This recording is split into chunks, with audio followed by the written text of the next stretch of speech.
Assim nos diz a palavra de Deus. O amor deve ser sincero. Odeiem o que é mal, apeguem-se ao que é bom. Dediquem-se uns aos outros com amor fraternal. Prefiram dar honra aos outros mais do que a si próprios. Nunca lhes falte o zelo. Sejam fervorosos no espírito. Sirvam ao Senhor. Alegrem-se na esperança.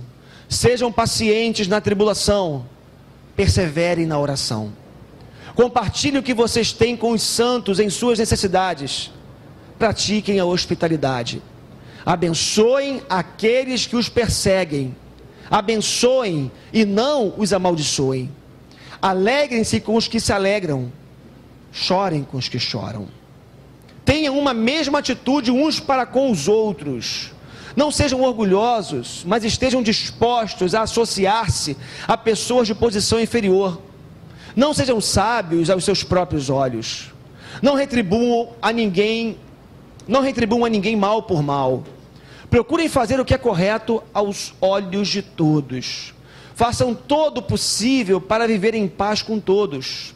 Amados, nunca procurem vingar-se, mas deixem com Deus a ira, pois está escrito: minha é a vingança, eu retribuirei, diz o Senhor. Ao contrário, se o seu inimigo tiver fome, dê-lhe de comer. Se tiver sede, dê-lhe de beber. Fazendo isso, você amontoará brasas vivas sobre a cabeça dele. Não se deixem vencer pelo mal, mas vençam o mal com o bem.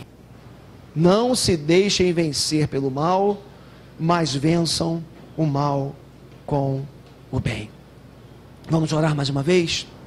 Senhor, nos ajude a vivermos na prática o que a Tua palavra nos ensina, Senhor. Nós precisamos demais da ministração da Tua palavra no nosso coração, da aplicação dessas verdades eternas pelo Teu Espírito na nossa vida, para que possamos ser pessoas melhores a cada dia. Quantas vezes, Pai, nos sentimos tão incapazes, tão pequenos, com tanta dificuldade para colocar em prática a Tua palavra, Senhor. Mas eu peço em nome de Jesus, que nessa noite o Teu Espírito nos auxilie, que as verdades que serão ministradas aqui ganhem contornos práticos na nossa vida, Senhor, e que não sejamos apenas ouvintes da Tua palavra, mas que nos tornemos discípulos que praticam tudo aquilo que ouvem, Senhor. Pelo Teu Espírito, Senhor, faz isso em nós. Oramos em nome de Jesus. Amém. Amém. Louvado seja o nome do Senhor, nosso Deus. Louvado seja o nome do Senhor pela sua palavra. Queridos, uma coisa que eu tenho percebido na minha vida, no meu dia a dia, é como que nós somos invadidos todos os dias por uma quantidade imensa de informação que não serve para nada. Eu não sei se você percebeu já isso, mas o nível de poluição sonora e visual ao qual nós estamos inseridos, né, e que nós temos acesso todos os dias, é uma coisa absurda. Eu diria até que o nosso cérebro talvez não dê conta, e a gente já começa num processo seletivo a ouvir algumas coisas, mas não escutar, a ver algumas coisas, mas não perceber. Não sei se você parou para analisar, mas existe na nossa cultura, no nosso dia a dia, uma quantidade excessiva de informação que mais atrapalham do que nos ajudam. Eu estava esses dias analisando o Facebook, né? Que eu tenho lá o Facebook, eu tenho lá a minha página, eu posto algumas coisas lá, mas é impressionante que, sobretudo depois do Twitter também, né? O sujeito tem a capacidade de fazer assim, ó: estou indo para o curso. Enter. Aí vai, estou indo para o curso. Ele só falta colocar, estou indo ao banheiro. Reticências, né? Não precisa dizer o que está fazendo, né? Tem gente que põe, estou indo ao banheiro, estou indo para o curso, estou fazendo não sei o que. Uma quantidade de informação que não serve para nada. Aliás, serve para pessoas de má fé, para bandidos, criminosos, quem sabe rastrear a sua vida, saberem dos seus passos e de alguma forma terem um pouco de conhecimento da sua rotina de vida para quem tentar pegar você lá na frente, só para isso. Mas o fato é que nós todos os dias somos submetidos a uma gama absurda de informação que não forma. Porque se você for parar para analisar a expressão, a palavra informação, essa palavra informação, ela deveria funcionar para a nossa formação. O problema é que existe tanto lixo sendo falado e divulgado, existe tanta informação sem conteúdo, informação sem objetivo, sem propósito de crescimento, de amadurecimento, tanta informação que não tem o compromisso de se transformar em atitude prática na vida da gente. E aí, você se vê numa dessas ruas, como eu coloquei aqui essa ilustração, com tantos cartazes, com tantas informações, mas que acabam cansando você, e você sequer dá valor e presta atenção numa espécie de defesa pessoal, a tanta informação que não serve para nada, você acaba prestando nesse negócio todo. Agora, quando eu olho para a Bíblia, quando eu começo a folhear as Escrituras Sagradas, eu percebo que a Bíblia, ela é um livro maravilhoso. Ela é um livro tremendo. Sabe por quê? Porque de Gênesis a Apocalipse, parece que há um único objetivo. Quando você folheia a Bíblia, de Gênesis a Apocalipse, apresentar Jesus e a influência que a sua vida, a sua morte e a sua ressurreição exercem na nossa vida. A Bíblia, ela é um livro de informação, ela é um livro que traz um conteúdo informativo, mas de Gênesis a Apocalipse, de capa a capa, o intuito da palavra de Deus é fazer com que Cristo, ou o caráter de Cristo, seja formado em nós. É interessante isso, porque a Bíblia, ela apresenta um evangelho absolutamente prático.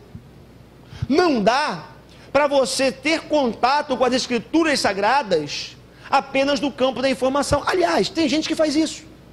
Tem gente que tem a cabeça cheia de conteúdo, mas não consegue traduzir o conteúdo das Escrituras em atitudes práticas, em atitude de vida. Mas aí quando eu olho para a palavra de Deus, quando eu olho para o Evangelho, quando eu olho para a Bíblia como um todo, eu percebo que o objetivo central das Escrituras Sagradas é fazer com que o Adão, ou aquilo que Paulo chama de a nossa carne, fazer com que isso que habita em nós, essa natureza humana, adâmica, pecaminosa, seja diminuída, para que a presença de Cristo, o caráter de Cristo seja formado em nós. Então, o que eu queria que você entendesse aqui de imediato nessa noite? Eu queria que você entendesse que domingo após domingo, quando nós estamos aqui, encontro após encontro, quando nós nos encontramos, reunião após reunião, existe um objetivo central em todos os encontros que nós fazemos aqui: transformarmos-nos em pessoas melhores. Fazer com que o conteúdo bíblico, a informação bíblica, ganhe contornos práticos na nossa vida.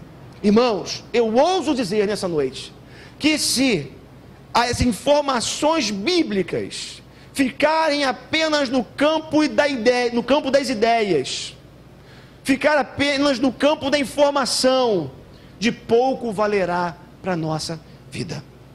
Agora, o texto que nós lemos essa noite, ele é um exemplo de como as informações contidas na palavra de Deus, elas podem formar o caráter de Cristo em nós. Mas tem um detalhe que a gente precisa perceber nessa noite: não se trata, como já lhes falei aqui, de somente ou apenas ter acesso a informações, mas fazer com que essas informações transformem a vida da gente. É fazer com que, quando, um exemplo prático, que sempre nós passamos por lutas, por provações, por tribulações, é você ter acesso tal à palavra de Deus, às verdades eternas, para poder viver o que nós cantamos daqui a pouco. Ainda que cadeias venham me prender, ainda que os montes se levantem contra mim, ainda que os homens eles se levantem e venham contra mim, ainda assim eu continuarei louvando ao Senhor. O propósito da palavra de Deus é fazer com que os princípios bíblicos, esses princípios, essas informações contidas nas Escrituras Sagradas, se transformem em vida em cada um de nós. Agora, não se trata, como já lhes falei, apenas de absorver conteúdo. Não se trata apenas de você receber uma informação. É necessário que o Espírito de Deus, que é o Espírito do próprio Evangelho, aplique cada verdade no nosso coração. Deixa eu te dizer uma coisa: se você for para a palavra de Deus, para a leitura, para o estudo da palavra de Deus, apenas com o intuito investigativo, apenas com o intuito de obter conhecimento, pouco você absorverá daquilo que Deus tem para ministrar no seu coração. Porque todo contato com a palavra de Deus, irmãos, precisa ser na perspectiva da entrega, do quebrantamento, da necessidade que nós temos de que o Espírito de Deus aplique cada vírgula no nosso coração. Porque se o Espírito de Deus não aplicar cada vírgula, cada tio, cada ponto na nossa vida, no nosso coração, nós vamos ter uma cabeça cheia de conteúdo, muita informação, mas de pouco isso valerá na prática para a nossa vida. Agora, nós só conseguiremos viver o que Paulo fala aqui, se nós formos alcançados pelo poder da ressurreição. O que eu queria que você entendesse aqui? Quando você vai para a palavra de Deus, buscando uma resposta, buscando um direcionamento, buscando uma luz para a sua vida, a única coisa que vai poder fazer com que aquele texto se transforme em vida em você, é o fato da ressurreição, que um dia alcançou a vida de Jesus. Esse poder da ressurreição alcançar a nossa vida hoje. Há uma conexão direta daquilo que Jesus fez na cruz do Calvário, morrendo por cada um de nós, mas ressuscitando ao terceiro dia, mostrando que a morte não poderia detê-lo, e mostrando que ele é o autor da vida, e se ele é o autor da vida, ele é o maior interessado na nossa própria vida. Somente quando nós entendemos o poder da ressurreição, e nós nos abrimos para esse poder na nossa vida, é que nós vamos conseguir experimentar um nível de transformação que Deus quer fazer na vida da gente. É interessante isso, irmãos, porque existe uma palavrinha no grego para vida espiritual, que é a palavrinha zoe. Zoe no grego significa vida, mas é de vida diferente um pouco da bios, da vida biológica, né? Porque a bios é a vida humana, biológica, material, carnal. A zoe é a vida espiritual que Deus dá para todos aqueles que estão conectados com Jesus, que venceu a morte por meio da sua ressurreição. Então, se você está em Cristo, se você está em Jesus, que é o autor da vida, e quem morreu e ressuscitou, você se torna capaz de experimentar toda a profundidade espiritual que Deus tem para os seus filhos. É interessante isso, porque existe quase que uma formulazinha, né? Falamos aqui sobre a vida, a Bíblia como sendo um livro de transformação, de informação para transformação, mas é mais ou menos assim: você experimenta aquilo que nós chamamos de novo nascimento, você nasce de novo em Cristo, você vive aquilo que Jesus falou para Nicodemos. É necessário que você nasça de novo, é necessário que você nasça da água e do Espírito, é nascimento espiritual, só que só Deus pode produzir. Você se encontra com a palavra por meio da oração, e você começa a experimentar um nível de transformação pessoal de dentro para fora na sua vida. Não se trata de uma informação: eu li, agora eu entendi, e agora eu vou colocar tudo em prática na minha vida. Não, o que acontece é o seguinte: você tem a nova, você tem Cristo habitando em você, o Espírito de Deus habita dentro de você. Só por causa disso, o Espírito aplica as verdades eternas no nosso coração, e aí a gente começa a entender o que a gente não entendia antes. Você já percebeu isso? Que às vezes você pega um texto bíblico, E você começa a ler, e você no primeiro momento acha confuso. Você não entende. Às vezes até chato. Pode confessar. Acontece mesmo. Só que aí você vai para a oração. Você se submete ao senhorio de Jesus. Você pede orientação ao Espírito Santo. Você pede socorro a Deus. Já percebeu quantas vezes textos e palavras que eram estranhas para nós, que nós não entendíamos, mas uma vez debruçados sobre ela, ou sobre elas, em oração, o Espírito Santo traz clareza para nossa mente, para entendermos aquilo que a gente não entendia. E quando está ainda muito confuso, Deus levanta alguém para ministrar aquela palavra ao nosso coração, para trazer clareza para nossa mente e para o nosso coração. Isso acontece porque o Deus que habita em nós por meio do seu Espírito, Ele vem iluminando a nossa mente, o nosso coração, e isso é de dentro para fora. Isso é de dentro para fora. E aí, esse texto que a gente leu hoje, ele traz uma série de informações para a transformação. Ele traz uma série de conteúdos que, muito mais do que informações teóricas, são informações práticas para a vida da gente. E sabe qual é o desejo do meu coração nessa noite? O sonho da minha alma nessa noite, o desejo que eu trago aqui para essa mensagem, é que você possa, em nome de Jesus, ao se deparar mais uma vez com um texto que nós já lemos aqui, mas com as informações que eu vou trazer para vocês mais uma vez, que vocês se abram, que nós venhamos aqui adotar uma atitude de quebrantamento, de entrega, de abertura tal, para que a palavra de Deus se torne prática na vida da gente. Sabe por quê, irmãos? É tempo da gente parar de ser, ou de nós pararmos de ser bons teóricos, e nos tornarmos praticantes da palavra. É tempo da gente parar de ter uma relação com a Bíblia, onde a gente vem aqui e sente um prazer quando ouve uma palavra que nos agrada, e sai meio triste e revoltado quando o pastor pega no pé da gente, exorta a gente, briga com a gente, e a gente vai para casa sem ouvir a palavra que a gente queria ouvir.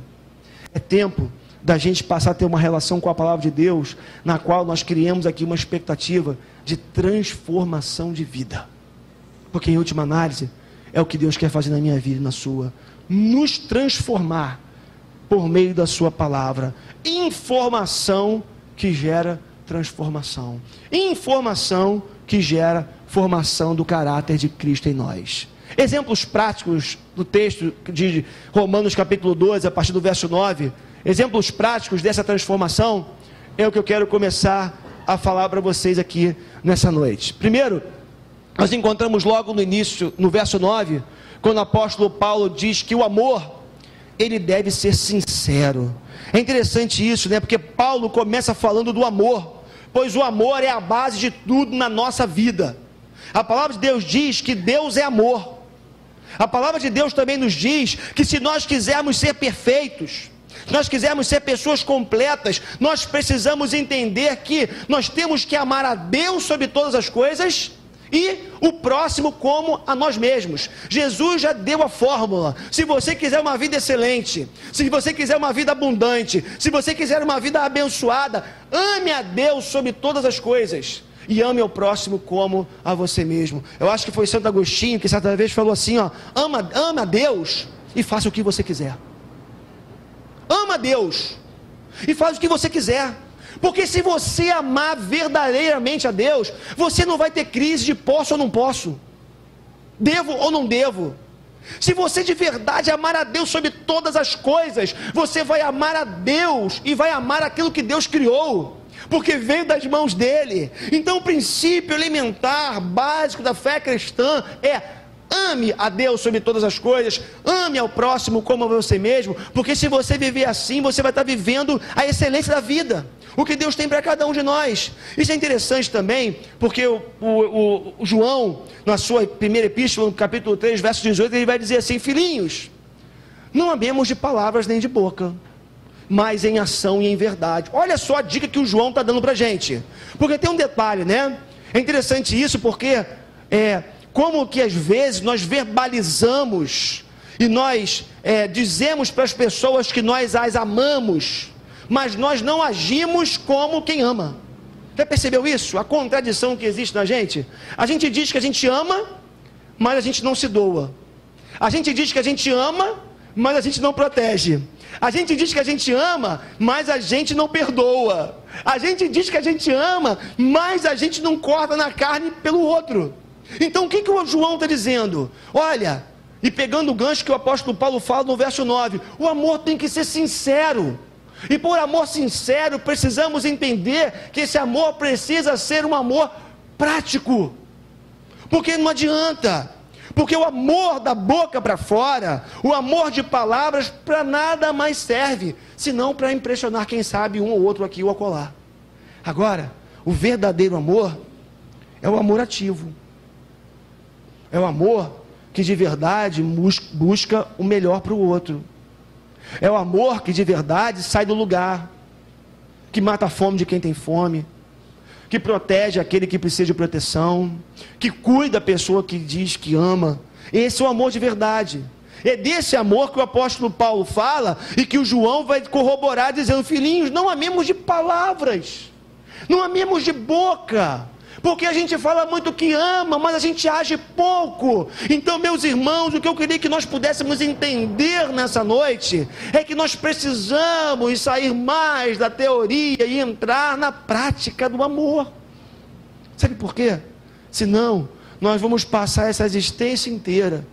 Diga para o seu irmão agora do lado que você o ama. Não tem nada mais constrangedor na igreja do que virar para o irmão do lado e falar que ama, enquanto o teu coração não tem amor por ele, pelo menos o amor prático. Você, o pastor, diz para o seu irmão que você ama. Aí você fala: eu te amo, meu irmão, cheio de constrangimento, cheio de vergonha. Mas aí, sai por aquela porta, a gente não liga para o irmão para saber como é que ele está. A gente não vai atrás da pessoa que sumiu 3 domingos na igreja. A gente não liga para o irmão que ficou doente. Não vai visitar o enfermo no hospital. Sabe o que é isso? É amor da boca para fora. É o que João fala: não amemos de palavras nem de boca, mas em ação e em verdade. João está dizendo que o amor só será sincero se for prático. Ele está combatendo justamente esse amor que é da boca para fora. Agora, queridos, só tem um jeito desse amor não ser da boca para fora: quando de verdade ele é o fruto do Espírito em nós, que o apóstolo Paulo fala. O apóstolo Paulo, lá em Gálatas capítulo 5, quando ele faz a relação ali das obras da carne e o fruto do Espírito, ele vai dizer, ele vai relatar os vários aspectos do fruto, não são os frutos, mas do fruto do Espírito. E qual é o primeiro aspecto que Paulo traz? Amor, paz, isso aí.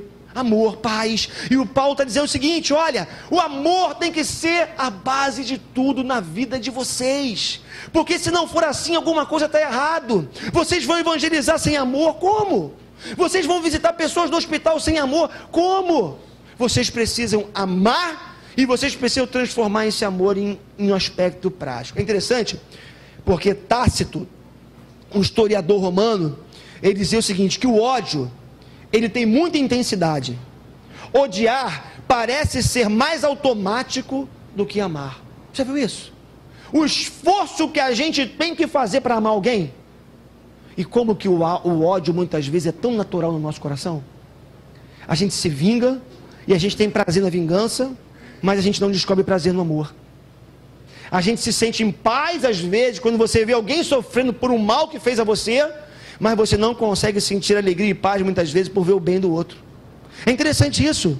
E aí, a gente precisa começar a entender: ou o Espírito de Deus manifesta esse amor no nosso coração, e é claro, por meio da sua busca, por meio da minha busca, por meio da nossa tentativa de cada vez sermos pessoas melhores e nos submetermos ao Espírito de Deus, ou a gente vai continuar se remoendo no amor teórico. O amor, como o apóstolo Paulo fala no verso 9, esse amor tem que ser sincero. E um amor sincero é um amor prático.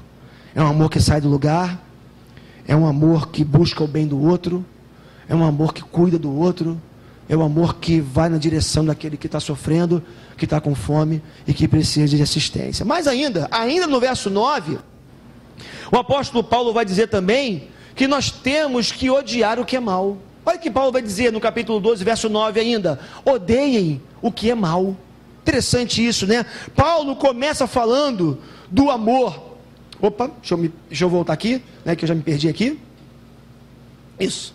Paulo começa falando, aqui no verso 9, que o mal é tudo que se opõe a Deus e destrói a sua criação. Se você quiser uma definição para o mal, entenda uma coisa: mal é tudo aquilo que se opõe a Deus. E Paulo está dizendo, vocês como cristãos, como discípulos de Jesus, que ensinou o amor, que viveu o amor, vocês precisam odiar o que é mal.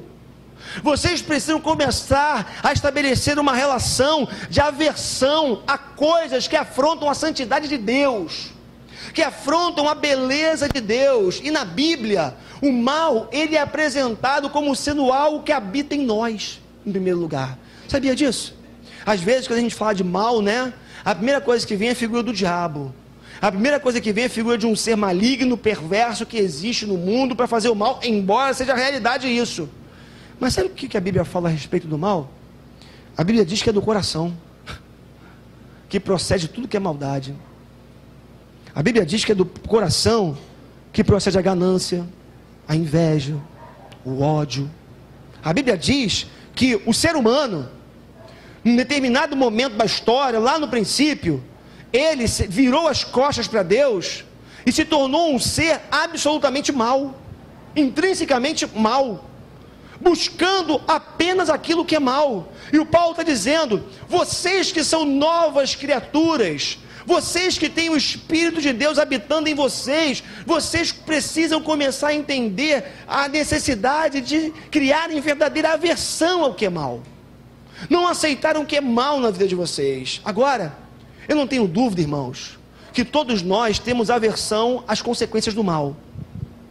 O nosso problema, qual é? Alguns deles, né, ou um deles. Nosso problema qual é? É o seguinte, na verdade, nós não odiamos o mal. Nós odiamos as consequências do mal, aquilo que o mal pode acarretar na vida da gente. Os pecados que nós cometemos, já viu isso? Comigo é assim. Tem pecados que eu não cometo, não é porque eu odeio o mal, é porque eu tenho medo das consequências. Algumas atitudes eu não as faço, embora queira fazer, é que eu boto numa balança e vejo, esse negócio vai ficar complicado para o meu lado. Então, eu não faço, não é porque eu odeio aquele mal, pelo contrário, eu quero aquilo. O problema, ou a questão, é que eu tenho aversão ou não quero as consequências dele. É o que o Paulo fala em Romanos 6,23, pois o salário do pecado é a morte, mas o dom gratuito de Deus é a vida eterna em Cristo Jesus nosso Senhor. O que acontece com a gente? Sabedores de Romanos 6,23, muitas vezes nós não enfrentamos o mal no sentido de irmos ao encontro dele, de praticarmos o mal, por conta das consequências que nós sabemos que esse mal acarretará na vida da gente. Então, o que nós precisamos entender? Né? Que Deus nos chama para uma atitude de temor ao Senhor, e a atitude de temor ao Senhor envolve aborrecer o mal, odiar o mal. E odiar o mal entendendo o seguinte: aquilo que é mal para mim é mal para Deus. Esse mal que existe no mundo, que habita em mim, mas também que é personificado por um ser maldoso, maligno, que busca destruir, porque a Bíblia também diz, nós não podemos fechar os olhos para isso, que existe um ser pessoal que busca destruir aqueles que foram criados à imagem e semelhança de Deus, e faz de tudo para destruir aquilo que Deus criou, e vendo que era boa a sua criação. Agora, um dos princípios de Deus para a vida da gente, e algo que nós temos que perseguir, é o temor ao Senhor. E nesse temor ao Senhor, nós encontramos em Provérbios 8,13, quando o sábio vai dizer o seguinte: odeio o orgulho e a arrogância, o mau comportamento e o falar perverso. Meu irmão, sabe o que eu queria que você entendesse aqui nessa noite também? E que você levasse para casa como ponto prático para a sua vida? Comece analisando a sua vida, e com o conhecimento que você já tem da palavra de Deus, comece a perceber coisas que você já sabe que afrontam a santidade de Deus, e que Deus não suporta. E comece a pedir a Deus aversão por coisas que Deus não suporta. Comece a orar, comece a pedir para Deus, para que no seu coração seja gerada uma verdadeira aversão por coisas que Deus não suporta. Queridos, eu repito, nosso coração é cheio de ganância. A ganância é pecado. A ganância é aquilo que faz com que você queira ter tudo.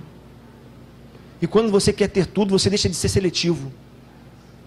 Quando você quer tudo, você perde a capacidade de ponderar e de perceber que existem coisas boas e coisas ruins, e você se lança na busca de tudo. A ganância faz isso. Você se torna uma pessoa sem critérios. Você se torna uma pessoa sem a capacidade de perceber se aquilo é bom ou se é ruim, e você vai atrás porque você quer sempre mais, mais, mais e mais. A gente precisa perceber que o nosso coração muitas vezes é dominado pelo ódio, pela falta de perdão. O ódio, ou a falta de perdão, ou a falta de amor, são coisas que Deus não suporta. São males que geram afronta a Deus. Sabe o que eu queria que você saísse daqui nessa noite buscando para a sua vida? Eu quero sentir aversão por aquilo que gera aversão no coração de Deus. Eu não quero me entregar a coisas que Deus odeia. Eu não suporta. Eu não quero fazer coisas que Deus não gosta e não quer para a minha vida. Agora, enquanto nós formos pessoas sem critérios, que nos lancemos a todas as propostas que chegam para nós todos os dias, nós vamos continuar nos lançando a todas as coisas que chegam para nós, todas as propostas que surgem diante da gente. Tema o Senhor, odiando o orgulho e a arrogância, o mau comportamento e o falar perverso. Você sabe, pelo conhecimento que você tem de Deus, da palavra, você sabe o que gera aversão em Deus, o que Deus odeia. Sabe o que Deus chama você hoje para você fazer? Você começar a odiar aquilo que Ele odeia. Deixa eu avançar um pouco mais. Ainda no verso 9, um único verso, né? Tantas coisas. Paulo vai dizer, apeguem-se ao que é bom. Porque se por um lado existe um aspecto negativo, qual seja, aborrecer o mal, odiar o mal, o Paulo vai dizer o seguinte, não basta apenas odiar o mal. Você precisa começar a apegar-se àquilo que é bom. Se interessar, perseguir, buscar aquilo que é bom. É interessante porque o que o Paulo está dizendo é o seguinte, tanto no pensamento, quanto na prática, a bondade ou aquilo que é bom deve ser muito presente na vida de vocês. Filipenses capítulo 4, versos 8 e 9, olha só o que o texto nos diz. Finalmente, irmãos, tudo que for verdadeiro, tudo que for nobre, tudo que for correto, tudo que for puro, tudo que for amável, tudo que for de boa fama, se houver algo de excelente ou digno de louvor, pensem nessas coisas. Agora, olha, ponham em prática tudo que vocês aprenderam, receberam, ouviram e viram em mim, e o Deus de paz estará com vocês. Olha o que Paulo está dizendo. Existe um nível intelectual, racional, existe um nível da informação no conhecimento, e Paulo vai dizer, encham a mente de vocês, de tudo que for bom, excelente, nobre, correto, pensem nas coisas boas. Mas o Paulo vai continuar dizendo, encheu a cabeça de coisas boas, encheu a mente de coisas boas, agora não basta ter a mente cheia de coisa boa, e você não transformar isso em prática. Sabe o que você vai fazer agora? Vai pegar tudo que está na tua mente, que você tem pensado a respeito do reino de Deus, a respeito de Deus, tudo que for nobre, tudo que for bom, tudo que for de boa fama, e você vai começar agora a praticar essas coisas. Porque é bom que você saiba, é bom que você conheça, é bom que você pense, mas é melhor ainda quando você começa a colocar em prática essas coisas. Ou então, segundo Tessalonicenses 3,13, quando o apóstolo vai dizer também, quanto a vocês, irmãos, nunca cessem de fazer o bem. Queridos, a palavra de Deus também diz que aquele que sabe fazer o bem e não faz, peca. A omissão é pecado. A omissão é pecado. Então, todas as vezes que tem um irmão sofrendo, uma pessoa na rua precisando de alguma coisa, e você, sabedor que você precisa ser bênção na vida de alguém, você não faz, você está pecando. É por isso que o apóstolo Paulo vai dizer, odeiem o que é mal, mas também apeguem-se ao que é bom. Este é o aspecto positivo da exortação: apegar-se ao que é bom, não basta fugir do mal, tem que haver essa atração, esse desejo, essa perseguição por esse bem maior, por esse bem supremo que vem de Deus. Avançando um pouco mais, no verso 10, Paulo vai dizer assim: dediquem-se uns aos outros com amor fraternal. Coisa bonita, né? Dediquem-se. Eu gosto dessa expressão, dediquem-se. E Paulo vai usar aqui duas palavras no grego interessante, a palavra philostorgos e a palavra estorge, né? Ou estorgue. Paulo vai usar essas duas palavras no grego, acho que é assim que elas são pronunciadas, e essas duas palavras dão a ideia de uma relação familiar. Essas duas palavras dão a ideia de um amor que é vivido na família. Já viu como é que é gostoso, né? Eu amo estar em casa. Quando posso estar em casa com as minhas filhas, com a minha esposa, é bom demais, né? Esse feriado a gente ficou em casa, eu sentei no sofá com as crianças, né? Fizemos 5 pipoca lá em casa, a gente viu vários filmes, comemos pipoca, ficamos lá brincando e tudo, é bom demais. E aí o que acontece é que a gente sente prazer nesse negócio, porque é bom estar em família, é bom o aconchego do nosso lar, é bom o nosso canto. Eu amo a minha casa. Eu amo como eu tenho a oportunidade de ficar dentro de casa. A Cris às vezes fala: você fica dentro de casa, gosta de ficar enfurnado dentro de casa. É porque é bom demais. É o lugar da segurança, é o lugar do aconchego, é o lugar do carinho, é o lugar do amor familiar. E sabe o que o apóstolo Paulo está dizendo? Dediquem-se uns aos outros com esse amor de família. Sabe o que Paulo está dizendo, irmãos? Nós somos uma família. Você é minha família, eu sou da sua família. A família da fé é o povo de Deus. E o que o apóstolo Paulo está dizendo é o seguinte: entre vocês precisa haver um amor fraternal, um amor de irmãos, um amor que se dedique ao outro. É isso que é família. Eu não consigo hoje, me perdoe se você pensa ao contrário de mim, errar é humano, brincadeira, né? Mas eu não consigo entender pessoas que não conseguem ver na igreja essa relação familiar. Porque hoje eu não consigo. Eu vou dizer uma coisa para vocês. Para mim, a minha vida, a minha existência está ligada a isso aqui. Eu tenho a minha família, minha esposa, as minhas filhas, tenho os meus pais, minha irmã está sentada ali atrás, minha sobrinha está aqui, meu outro sobrinho está aqui, o Igor está ali, né? O Alexandre também, família também, né? Brincadeira, amo vocês, né? Mas o que acontece é o seguinte: tem gente que acha que isso aqui é uma instituição que você vem uma vez por semana, ouve uma palavra, dá um dinheirinho aqui e vai embora para casa em paz no coração. Não é! Sabe o que é isso aqui? Isso aqui tem que ser lugar de aconchego. Tem que ser lugar onde, se eu chego quebrado, eu encontro segurança, eu encontro apoio, eu encontro orientação, eu encontro exortação, porque família também é lugar de exortação. Meu irmão, não está legal o que você está fazendo, cara. Você vai se arrebentar com essa atitude. Em amor eu estou te falando isso, porque eu não quero que você se perca. Eu não quero que você se arrebente. Então eu preciso te orientar. Igreja é isso. Hoje eu dizer para o conselho: irmãos, em nome de Jesus, se vocês virem, ou quando vocês virem atitudes em mim que vocês estão percebendo que não são boas, me falem, me ajudem. Isso aí é para vocês também. Pastor, tomou uma decisão, acho que é muito boa, deixa eu falar com ele. Venha falar comigo, me ajude, porque na família, onde a gente se dedica uns aos outros, tem que ter espaço para esse diálogo franco, honesto, onde você fala: meu irmão, olha, eu preciso te dizer isso, e também colocar o outro para cima. Já basta o mundo colocando a gente para baixo. Você vai enfrentar amanhã, segunda-feira, já começa dentro do ônibus, no trânsito, é todo mundo colocando você para baixo o tempo todo, às vezes dentro de casa mesmo, com pessoas que não são convertidas, que não tiveram encontro com Jesus. O que acontece é que você se sente a pior de todas as pessoas, muitas vezes dentro da sua casa. Na igreja não pode ser assim. A igreja é lugar de entrega. A igreja é lugar de relacionamentos saudáveis, bonitos, inteiros. Agora dá trabalho. E muitas vezes a gente se machuca. Porque quando você se abre e você não usa máscaras, você fica vulnerável. Sabe qual é o grande problema da nossa sociedade? Ninguém quer se abrir para se tornar vulnerável. Porque se eu falo das minhas fraquezas, você pode ter uma arma contra mim. E eu não quero que isso aconteça. Esse é o pensamento lá de fora. Agora, na igreja, Por mais que nós possamos, aqui ou acolá, sermos feridos, acontece dentro de casa muitas vezes isso. Vale a pena pagar o preço e arriscar e viver o que o apóstolo Paulo fala no verso 10.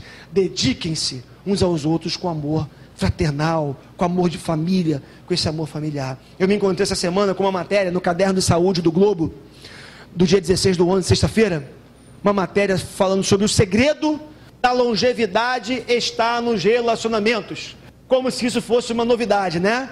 O segredo da longevidade está nos relacionamentos. O segredo da longevidade está em 3 coisas aparentemente simples: ter um cachorro, um casamento feliz e alguns amigos. Segundo estudo de referência de Harvard, que identificou essas 3 metas como sendo as mais importantes, seja qual for a origem ou classe social do indivíduo. Olha que coisa interessante. O que a ciência descobriu? Quer viver muito? Quer viver bem? Relacione-se. Nessa pesquisa, parece que de 100 homens que nasceram a partir de 1940 ou em 1940, desses 100 homens, parece que 4 deles não casaram, não tiveram relacionamentos felizes, ou 4 ou 6. E esses 4 ou 6 homens já morreram. E o restante, pode abrir lá, Globo, Caderno de Saúde, vê lá na internet, 16/11. E o restante, que teve amizades, relacionamentos felizes, relacionamentos matrimoniais felizes, saudáveis, essas pessoas estão vivas ainda. Quer viver muito, meu irmão? Quer viver muito, minha irmã? Abra-se para se relacionar. Dá trabalho, dói, fere, mas dá longevidade. Você vive muito e vive bem, porque vale a pena. Vale a pena você ter pessoas, ter amigos. Eu há pouco tempo apresentei aqui uma matéria, um artigo que se transformou num livro, esqueci o nome da autora agora, que ela falava dos 5 maiores arrependimentos das pessoas que estão para morrer. E um dos arrependimentos, ela foi parece que uma capelã hospitalar, trabalhou muitos e muitos anos com pessoas terminais, vendo pessoas morrer a todo instante, conversando com muita gente. Um dos arrependimentos foi esse: não ter mais amigos. Porque as pessoas iam envelhecendo, iam se percebendo sozinhas nesse mundo. Sem amigos, sem companheiros, sem gente para poder botar a cabeça no ombro e chorar ou rir, quem sabe. Então, se nós quisermos viver muito e bem, nós precisamos começar a aprender a nos dedicar mais com amor fraternal. Sirva alguém, cuide de pessoas, seja generoso, seja generosa nos seus relacionamentos. Não queira apenas receber. A gente acha que nós vamos ser felizes se nós recebermos amor. Dê amor, que você vai ver como que você vai ser feliz. Dê atenção, seja generoso, dedique-se com amor fraternal, como o apóstolo Paulo fala, que você vai ver como que o teu coração vai ser alimentado. Você vai se encher de alegria e vai se encher de paz. Agora é interessante, né? Porque se por um lado a ciência já comprovou os benefícios biológicos, por assim dizer, dos relacionamentos, a Bíblia, há muito tempo, e a própria experiência relacional nossa, já demonstram que é na experiência comunitária que Cristo se revela de maneira abundante e de maneira prática. A gente acha às vezes que a única coisa que revela a Deus é joelho no chão e leitura da Bíblia. Amém, porque é. Agora não é só isso. Deus está no outro. Deus está no Joel. Então, se Deus está no Joel, eu quero o Joel. Deus está na Gláucia, na Dagmar, em cada um de nós. Então, se Deus está no outro, eu preciso começar a buscar o outro, porque eu vou encontrar Deus buscando o outro. Isso é uma coisa tão lógica. Agora, sabe qual é o nosso problema? A gente acha que Deus é Deus apenas da vertical. Eu estabeleço uma relação vertical com Deus, eu oro, Deus fala comigo, eu leio a Bíblia, conheço Deus, mas a gente se esquece que Deus se manifesta na horizontalidade da vida. Relacionamentos é o que Deus deseja para a minha vida e para a sua vida, para que a gente possa ter uma vida mais plena, mais abundante, quem sabe mais longa, não é verdade? Ainda no verso 10, o apóstolo Paulo vai dizer o seguinte: prefiram dar honra aos outros, mais do que a si próprios. Interessante isso, né? Porque a busca por honra tem sido um dos maiores motivos dos atritos na sociedade. Você quer honra, você quer reconhecimento, você quer ser visto, e isso acaba gerando conflitos em todas as áreas.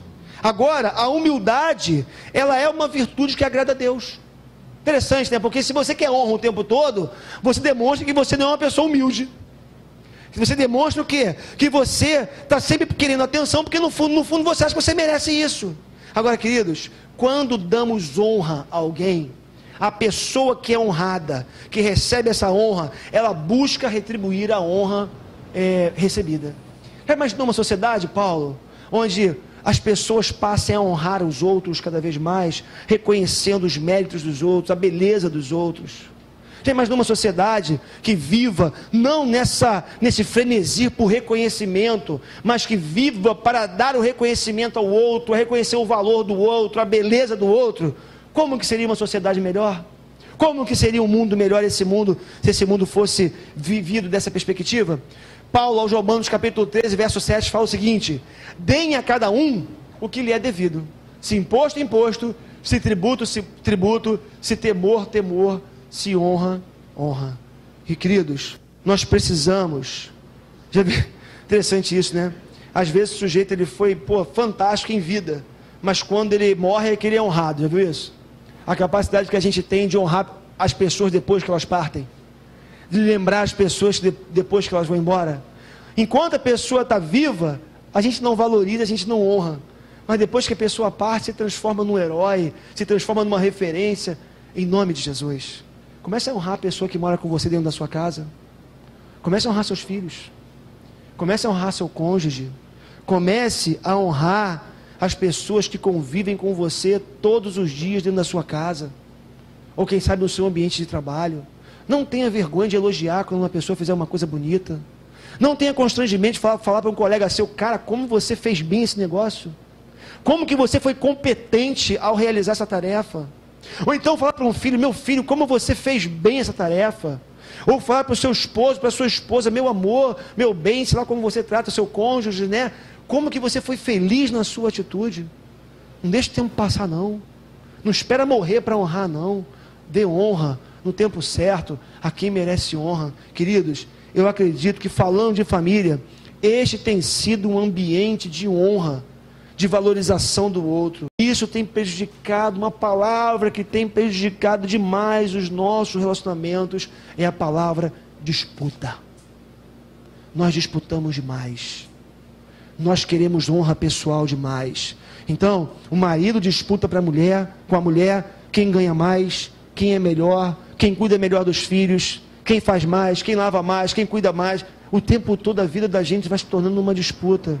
Agora, em nome de Jesus, que você possa entender nessa noite a necessidade, a importância, o desejo de Deus de que você seja alguém que honre a pessoa que convive com você. Avançando, nunca lhes falte o zelo.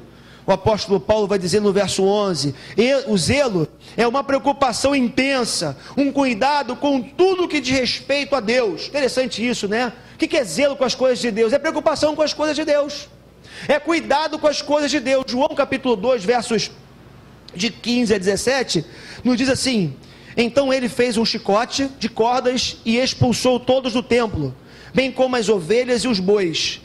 Espalhou as moedas dos cambistas e virou as suas mesas. Aos que vendiam pombas, disse: tirem essas coisas daqui, parem de fazer da casa de meu pai um mercado. Seus discípulos lembraram-se do que está escrito: o zelo pela tua casa me consumirá. Foi quando Jesus ele chega no templo e vê os cambistas, os corruptos, fazendo do templo de Deus, da casa de Deus, um mercado.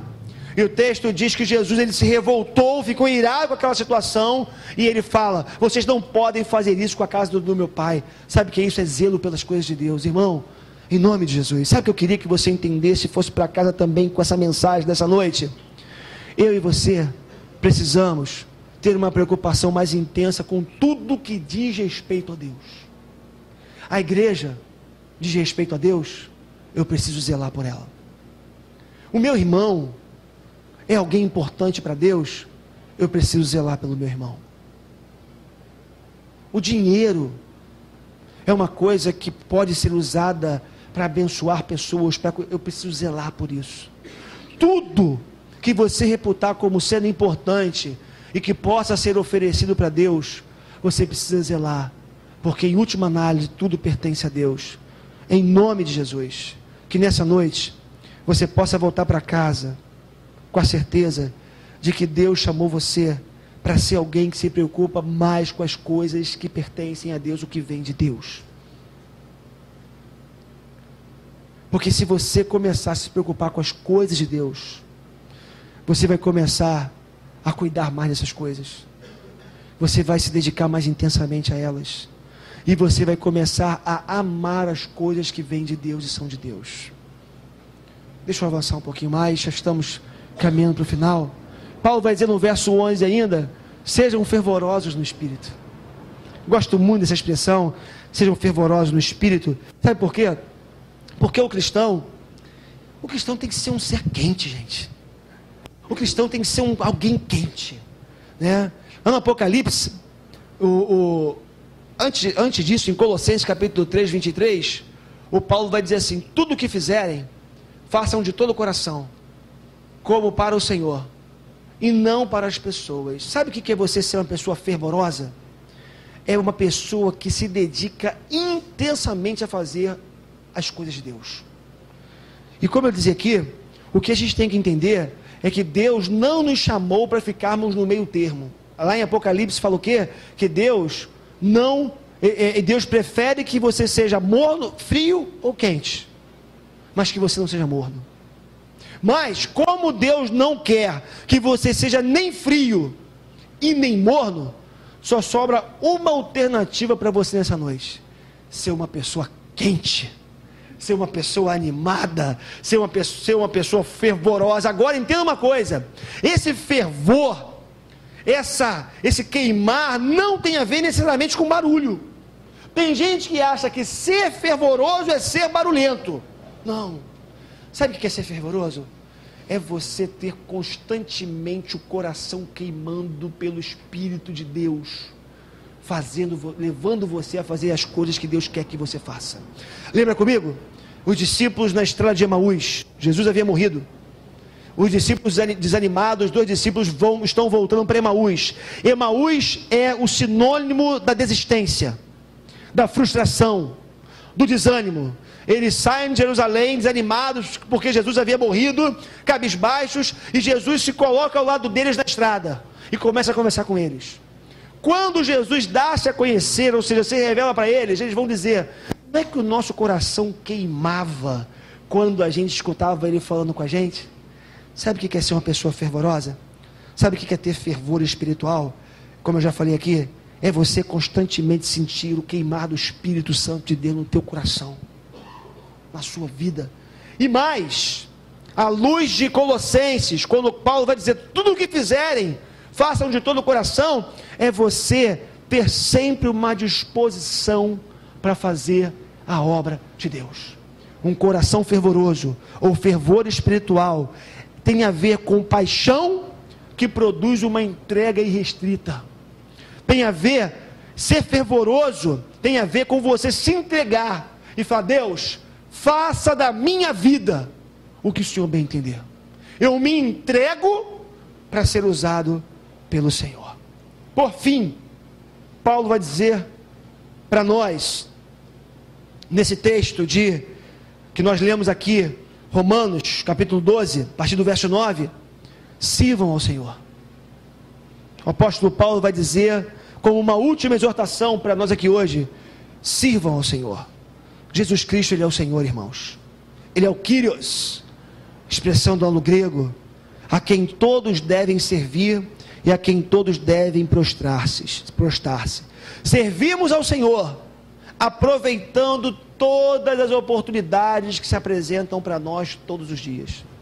Você serve a Deus na igreja, mas você serve a Deus ajudando um mendigo na rua, ajudando uma pessoa a subir no ônibus. Você serve a Deus segurando a porta do banco para uma pessoa passar. Aliás, já viu quanta falta de delicadeza existe no nosso mundo? As pessoas, pela correria, pela falta de formação, sei lá, tantos fatores, né? Mas outro dia eu vi o sujeito, um brutamontes, uma senhora, não é nem uma pessoa de idade, mas uma pessoa entrando, acho que era num banco, o sujeito tomou a frente de qualquer jeito, entrou na frente daquela mulher com uma violência, com uma força, e correu na frente, para entrar primeiro no banco. Como falta de delicadeza nos nossos dias, né? Na nossa sociedade, como que falta doçura, como que falta esse serviço ao outro por meio de atos de generosos, atos de delicadeza no nosso mundo. E aí, queridos, servir a Deus tem a ver com você aproveitar as oportunidades que aparecem, estender a mão para uma pessoa atravessar uma rua, ajudar um cego, ajudar quem tem fome, estender a mão para alguém na igreja que precisa da sua orientação, que precisa da sua contribuição de alguma forma. O que o apóstolo Paulo está falando para nós é: sirvam ao Senhor em todo tempo, porque em todo tempo aparece oportunidade para poder servir ao Senhor. Interessante, porque 1 Pedro 4,10 fala assim, 1 Pedro 4,10 fala assim: cada um exerça o dom que recebeu para servir os outros. Olha só, cada um exerça o dom que recebeu. De quem? De Deus, do Espírito Santo. Para fazer o quê? Para servir os outros, porque dom serve para isso, para servir aos outros, administrando fielmente a graça de Deus em suas múltiplas formas. O que Paulo está dizendo? Existe uma infinidade de dons que são distribuídos na igreja para serem administrados por vocês no serviço ao próximo. É isso que Deus está dizendo: usem os dons que Deus tem dado a vocês. Ou então João 9, 3 e 4, disse Jesus: nem ele nem seus pais pecaram, mas isso aconteceu para que a obra de Deus se manifestasse na vida dele. Enquanto é dia, precisamos realizar a obra daquele que me enviou. A noite se aproxima, quando ninguém mais poderá trabalhar. Jesus está falando de uma situação de um homem que havia sido curado e que atribuía-se àquele homem culpa ou um pecado que ele poderia ter cometido, quem sabe no ventre materno, e aquela doença para aquelas pessoas era fruto desse pecado. E Jesus ele começa dizendo, falando o seguinte: não tem esse negócio de pais pecaram, ninguém pecou. Isso aconteceu para que a obra de Deus se manifestasse na vida dele. E Jesus continua dizendo: enquanto é dia, precisamos realizar a obra daquele que me enviou. Queridos, tem obra para todo lado para ser realizada. Servirmos ao Senhor, ou servir ao Senhor, é colocar-se integralmente e sem reservas à disposição de Deus. É colocar-se em segundo plano e Deus e o seu reino em primeiro. Você está disposto na sua vida, sem deixar de fazer o que você faz, sem abandonar o seu trabalho, sem abandonar as suas responsabilidades, colocar-se em segundo plano, para que Deus possa ser servido e honrado? É isso que é servir a Deus. Agora, é você ser menos amante de si mesmo, menos voltado para a satisfação dos seus desejos e caprichos egoístas. É você canalizar toda essa energia, ou alguma dessa energia que você usa para buscar coisas para você poder canalizar isso na busca da vontade de Deus e na efetivação da vontade de Deus na sua própria vida. Você serve a Deus, ou melhor, você quer servir bem ao Senhor? Uma pergunta que eu quero fazer para você final aqui. Você quer servir bem ao Senhor?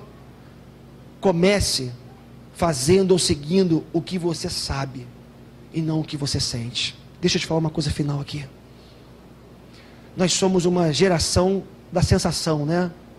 Eu sinto que Deus me ama, ou eu não sinto que Deus me ama. Eu sinto que aquele cara tem um problema comigo. Eu sinto que ela não gosta de mim. Nós somos a geração sensação. O problema é que todas as vezes que a gente pauta a vida da gente por aquilo que a gente sente, via de regra, a gente se confunde e a gente se perde e a gente se arrebenta com as nossas emoções, nossos sentimentos. Meu irmão, você precisa começar a viver a sua vida não com base naquilo que você sente, mas com base naquilo que você sabe. Sabe por quê? Esses dias eu vi uma pessoa dizer: mas eu lá, eu não sinto a presença de Deus. Olha que coisa complicada. Sabe por quê? Tem dia que você vai e você sente a presença de Deus. Arrepia tudo, né? Viu?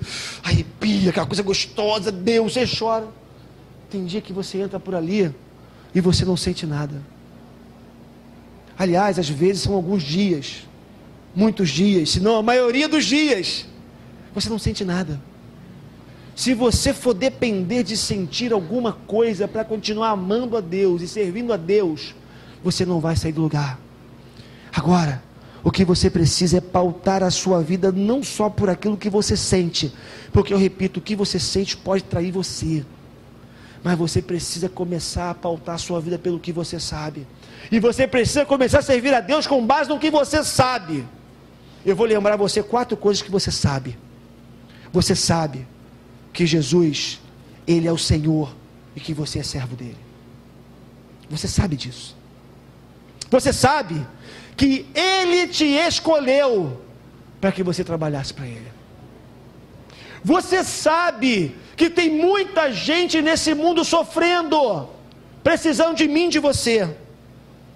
E você sabe também que Deus capacita a todos aqueles que Ele chama. Por isso, não tem desculpa. Se você for, se você se disponibilizar, Deus capacita você. Eu concluo essa mensagem essa noite dizendo que à luz de tudo que vimos aqui, nós podemos concluir que o Evangelho é prático. O Evangelho é prático. E Deus quer transformar-nos num novo tipo de gente. O objetivo de Deus com o seu Evangelho é fazer de nós um novo tipo de gente. Gente boa, como se diz aí, né? Gente renovada, gente santa, gente atuante, gente que age nesse mundo, gente que trabalha para minimizar o sofrimento desse mundo. Existe uma falácia tão grande, não adianta fazer o bem porque eu não vou mudar a realidade do mundo. A gente pode não mudar o sofrimento ou acabar com o sofrimento, mas nós podemos minimizar o sofrimento desnecessário, porque tem muito sofrimento desnecessário por aí, que não precisava estar acontecendo, e nós, como igreja, podemos fazer isso. Lá, mais uma vez, 1 de João 2,20, o autor vai dizer assim: mas vocês têm uma unção que procede do Santo, e todos vocês têm conhecimento. Nós temos a unção, que é o poder do Espírito em nós, e nós temos o conhecimento da palavra. Então, é tempo de colocarmos em prática tudo o que a gente tem aprendido das Escrituras Sagradas, para que haja um processo de transformação de dentro para fora em cada um de nós, e para que o nosso oikos, nosso mundo mais próximo, a nossa casa mais próxima, a nossa convivência, as pessoas que se relacionam conosco todos os dias, de alguma forma, sejam afetadas pela transformação que começa a acontecer aqui dentro. É informação da palavra que produz transformação interior, que gera transformação no mundo exterior. Que seja assim na minha vida e na sua vida, no nome de Jesus. Vamos ficar de pé e vamos orar.